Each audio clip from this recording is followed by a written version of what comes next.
Well, a powerful police presence here in downtown Boston today as authorities search for suspected terrorists. Heavily armed SWAT teams stormed the Westin Copley Hotel. Hotel guests were evacuated as police detained 3 people for questioning.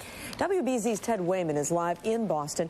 He has the very latest information for us. Ted. Kim, quite a scene down here earlier today. Not long after President Bush began addressing the nation at about 10:45 this morning, FBI agents across the country fanned out executing search warrants. One of those search warrants happened to be right here at the Copley Plaza, the Westin Hotel here in town.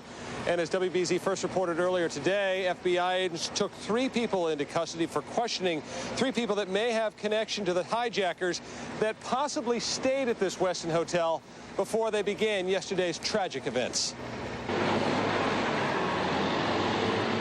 Bomb squad units came out in full force outside the Westin Hotel. Inside, heavily armed personnel took battering rams to the 16th floor.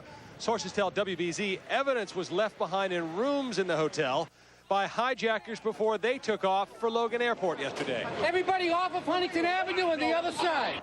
Police then moved hundreds of people away from the Westin Hotel when canine units picked up the scent of bomb-making materials. The reality was just too much for Boston visitors. It's just devastating for everybody. I'm really shaken.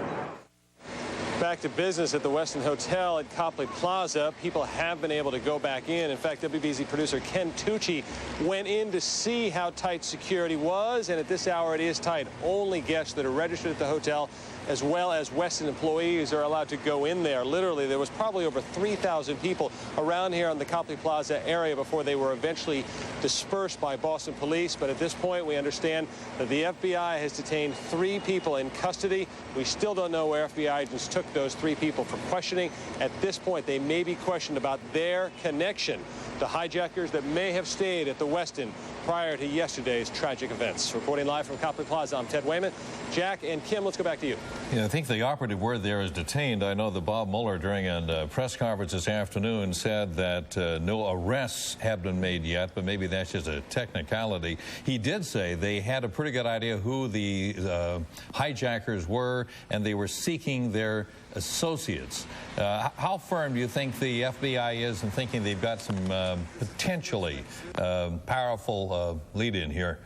Well, apparently Ted has left us, but as far as we know, these are, they certainly want to talk to these people. They're more and more sure that there's a good possibility that these hijackers, or at least some associates of the hijackers, could have stayed at that hotel. And, you know, along those same lines, Jack, an Amtrak train from Boston, it was headed to Washington, was stopped, and they searched it in Providence. Now, police say that one man was taken off of that train, and he was also detained for carrying a knife.